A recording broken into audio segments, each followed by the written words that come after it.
দেখো, যতই আমি ভাবি না কেন যে এইবার আমি একটু প্রোডাক্টিভ হব, এই হব সেই হব, আলটিমেটলি তো আমি ল্যাথখড়ি হব। কারণ যদি প্রোডাক্টিভিটির কথা বলো তো সেটা তো আমি 2 থেকে 3 দিন বা হার্ডলি 1 সপ্তাহ টানা ফলো করতে পারি। তারপর আবার 2 দিন গ্যাপ যাবে, তারপর আবার ভাববো যে না, আবার প্রোডাক্টিভ হতে হবে। মাঝে মাঝে আমার নিজের এই কাজকর্মগুলো ভাবলে নিজেরই হাসি পায়, কিন্তু ঠিক আছে। কারণ দেখো, নাইট ডিউটি করলে তো আমাদের শরীরে অনেক ঘুমের ঘাটতি হয়, যেই ঘুমগুলো আমাদেরকে দিনের বেলায় এদিক ওদিক করে আজকের ঘুম কালকে, কালকের ঘুম পরশু দিন, এরকম করে কমপ্লিট করতে হয়। তাই 2 দিন নাইট ডিউটি করার পরে আজকে একদম 9:30 অব্দি টানা ঘুমিয়েছি। আর দেখো, যেহেতু লেট করে ঘুম থেকে উঠেছি তাই যোগা করারও টাইম পাইনি। ঘুম থেকে উঠেই খাওয়া দাওয়া করতে না করতেই আবার ডিউটি যাওয়ার টাইম হয়ে গেছে। তাই আর কোনো দিকে না তাকিয়ে চটপট রেডি হয়ে নিচ্ছি। আর এদিকে আমার সানস্ক্রিনটা দেখো প্রায় শেষই হয়ে গেছে, কিন্তু পয়সা উসুল না হওয়া অবধি তো এটাকে আমি ছাড়ছি না।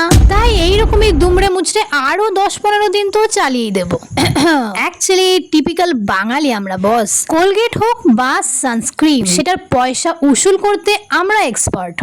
আর হ্যাঁ, ঘর থেকে সেজে গুজে টাইডি হয়ে যতই বেরোই না কেন, বেরোনোর ঠিক 5 মিনিটের মধ্যেই এমন বিধ্বস্ত অবস্থা মনেই হবে না যে ঘর থেকে আমি একটা ভদ্র মেয়ে হয়ে বেরিয়েছিলাম। আর ওয়েদার, তার কথা তো ছেড়েই দাও, মনেই হয় না যে 2 দিন আগে মুষল ধারায় বৃষ্টি চলছিল। মানে ভাদ্র মাস শুরু হলো কি হলো না, ভাদ্রর পচা গরম শুরু হয়ে গেল। বাই দ্য ওয়ে, শীত গ্রীষ্ম বর্ষা ডিউটি আমাদের ভরসা পকেট ভর্তি রাখার জন্য।